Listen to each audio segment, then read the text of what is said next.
Carl was sitting behind his desk, typing up a storm on his raise me or I'll resign letter, directed at the leader of the European press. I told him the wages sure do fetter when I saw him on the way to the post office. And he raised up the envelope and waved, laughing and saying, "That's certainly a thought." Then he tore up the envelope and behaved in a way I hadn't seen him before. He asked me for some paper for his typewriter. Running off from me, and last I heard, he put something together that was a firelighter. I stumbled upon a drunken captain and his army, complaining that the ground beneath was worthless, even though for it, everyone was still and killed, and his commanders were plotting like a game of chess. I asked him why he didn't just quit, and he looked at me like I had been unclothed in the presence of 23 young nuns, and this was the reason I'd be so loathed. He told me the other side felt the same way, and I could see the fires in the horizon. They were getting ready for what was coming. That's what happens when everyone buys in. Edgar was hanging out amongst all the birds that he was tossing bread to at the lake. I felt compelled to join him on the bench, and as I was fidgeting, I felt it start to shake. He shook his head at me, rather annoyed, and started telling me about some pipes and wines. I was curious and started to follow him, but felt the presence of 1,000 signs.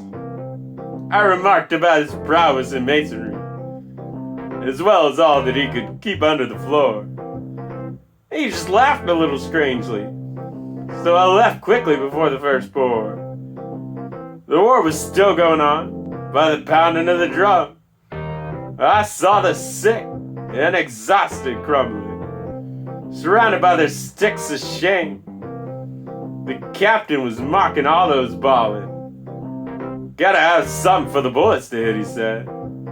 But I didn't feel all that enticed by those searching the countryside for misplaced silver and gold. The mines were filled by those who just quit researching, and the town was filled with phantoms I couldn't shake off unless I woke. The air was clouded by smoke and dust, and I had to wander out the place quite broke. He was camping out in the tent when I passed by, 'cause he didn't like the current form of politics. When he started telling me what he thought, my ears started ringing from all his language tricks.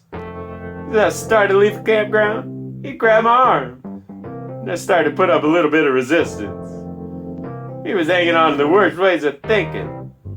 Nothing else, I guess. I should admire the persistence, because when time and being are your only modes, you won't swallow the pill others must take. And if you're clinging to dying ideology, you'll probably live your whole life as a rake. I knocked the sand from my feet and entered into the first place I could to get out of the heat. Balloons and confetti filled up the place, and there she was setting up a meet and greet. I walked up to the front because I wanted a taste of all the food and drinks they had stored. Her smile quickly morphed into consternation after I braved to ask where all this was going toward. Her bodyguards showed their faces and biceps and asked me if I needed help getting around. And I told them I was just trying to browse.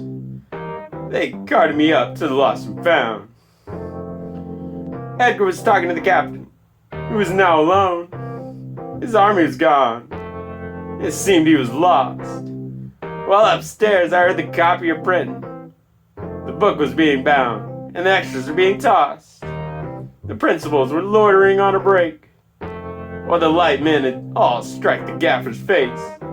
The projectors all done and run out of film. But luckily, I just dug out my wallet, my forgotten ace, that I'd won after a nap from that author, who murdered his landlady and lost all the winnings. At the table with the pitcher whose arm had been amputated from throwing too many innings. I was making a new collection, while the tents were being swept straight into Netherland. He was asking for some kind of assistance, but I was too busy listening to my favorite bands. We were singing a song about the corruption of the offices held by the wannabe reformers.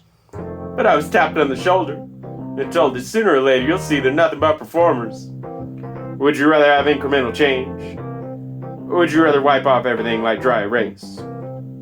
So I shut off the sound and headed into a casino, holding on to nothing but my cards and my briefcase.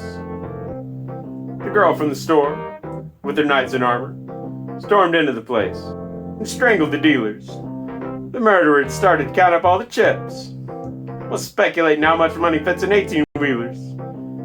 They ripped pages out of every one of Carl's books, and the captain was the place's lone protector, and he just fled as Edgar put on his boots, which shone his reflections in the artificial light. It sure didn't make us feel weak in our suits. We all heard it way past the shore. We looked at each other because of the sound. We saw the captain's excited, because he's found his war.